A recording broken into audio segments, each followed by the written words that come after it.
धर्मांतरण हिंदू समाज की कमियों के नाते ही होता है।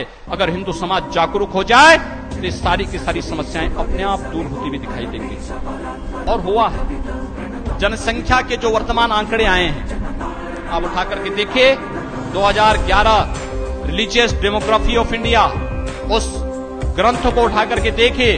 उस ग्रंथ में देश के अंदर कोई एक क्षेत्र है जहां पर मुसलमानों की आबादी घटी है तो वह गोरखपुर क्षेत्र है, कोई दूसरा क्षेत्र नहीं। और वह क्षेत्र हमने किसी को मारा नहीं है, हमने किसी को भगाया नहीं है, हमने किसी को प्रताड़ित नहीं किया है, हमने केवल हिंदुओं को जागरूक कर दिया है, हिंदुओं को संगठित कर दिया है। उसका परिणाम सामने आ गया है कि रिलीजियस डेमोग्राफी में हमारे 10 वर्षों का जो कार्य है वह कार्य इस रूप में सामने आ गया है कि हिंदुओं की संख्या बढ़ी है, बाकी शेष की घटी है।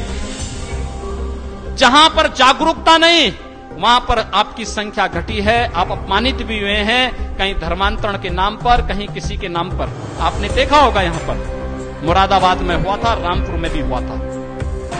वाल्मीकि बस्ती इसलिए उजाड़ने का प्रयास होता है कि वे लोग मुसलमान बन जाए। हम लोग उस पर बयान दिए थे। मैं लखनऊ पहुंचा था, हमारे कार्यकर्ता वहां गए थे,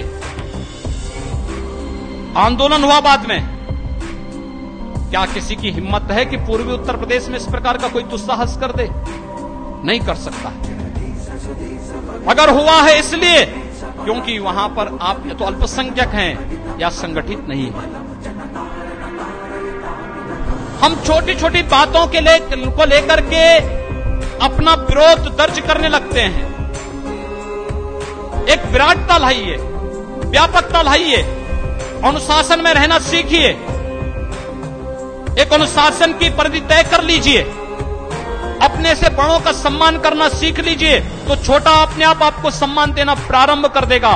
लेकिन जब हम बड़ों को सम्मान नहीं देंगे तो हमारा छोटा भी हमसे सम्मान की उम्मीद, हमें भी अपने से छोटे से, अपने से जूनियर से उम्मीद नहीं करनी चाहिए, कतई नहीं करनी चाहिए। ये चीजें आज देखने को मिल रही हैं। और इसलिए बंधुओं, मैं आप सबका आह्वान करना चाहूंगा, संगठित ताकत खड़ा करिए।